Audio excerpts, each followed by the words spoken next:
Promise of the gospel, வேதத்தினுடைய வாக்கு தத்தங்கள். எங்கே போகலாம்? நீங்கள் நேராக பழைய ஏற்பாடு புஸ்தகங்கள் ஃபுல்லாகவே தேவனுடைய வாக்கு தத்தங்களால் நிரம்பி இருக்கிறது. எந்த மாதிரி சூழ்நிலையில் வாக்கு தத்தங்கள் பிறக்கிறது தெரியுமா? ரொம்ப பிரேக் ஆகி உடஞ்சு போய் இருக்கிற சூழ்நிலையில் வாக்கு தத்தங்கள் பிறக்கிறது தேவனிடத்திலிருந்து.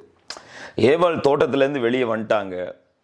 ஸோ என்ன பண்ணுறது? என்னுடைய சந்ததியே இனிமேல் சாபத்தில் இருக்குமே, இனி எல்லாமே விழுந்து போயிருக்குமே அப்படிங்கிறப்ப ஆண்டவர் அந்த இடத்துல ப்ராமிஸை கொடுத்து தூக்குறாரு. உன்னுடைய சந்ததியின் மூலமாகவே பிசாசினுடைய தலை நசுக்கப்படும் என்கிற ப்ராமிஸை கொடுக்குறாரு. அவங்கள ஆற்றி தேற்றி ஆண்டவர் ஏதேன் தோட்டத்திலேருந்து அனுப்புகிறார். அதாங்க நம்ம தேவன். உடஞ்சு போய் இருக்கிற சூழ்நிலையில் ஆண்டவர் வந்து ப்ராமிஸ் பண்ணுறாரு.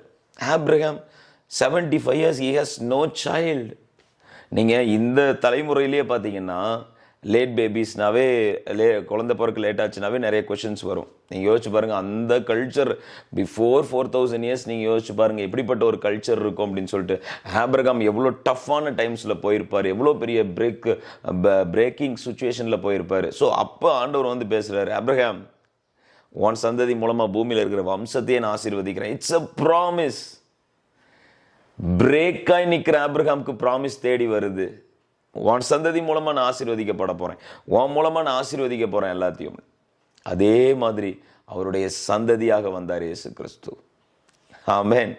That's the promise. அண்ட் பழைய ஏற்பாட்டில் ஆண்டவர் கொடுத்திருக்கிற ப்ராமிஸ் எல்லாமே நிறைவேறினது, நிறைவேறி கொண்டிருக்கிறது, இன்னமும் நிறைவேறும். அது ஜீவனுள்ள promises.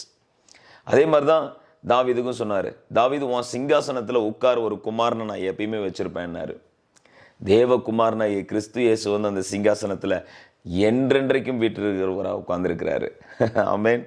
He has promised and he has done. வார்த்தையினால் சொன்னதை கரங்களினால் நிறைவேற்றுகிற தகப்பன். எனவே இந்த பழைய ஏற்பாடு, இந்த ஓல்ட் டெஸ்டமெண்ட்டில் இருக்கிற ப்ராமிசஸ் ஆர் வெரி பவர்ஃபுல்.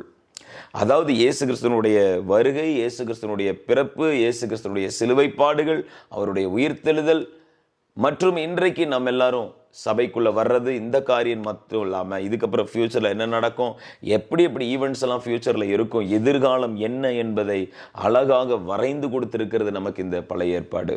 எனவே read the Old Testament, believe the prophecies, believe the promises.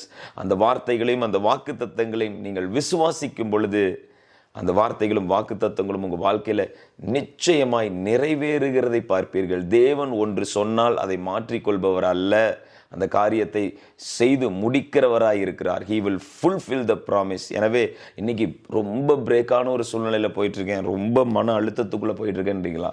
Go to the promises of God. ஆண்டவருடைய வாக்கு தத்தங்கள் உங்களை உயிர்ப்பிக்கும். ஆண்டவருடைய வாக்கு தத்தங்கள் உங்களுக்கு நம்பிக்கையை கொண்டு வரும். ஆண்டவருடைய வாக்கு தத்தங்கள் நம்பிக்கையை மாத்திரமல்ல, அது நிறைவேறுகிறதாகவும் இருக்கிறது.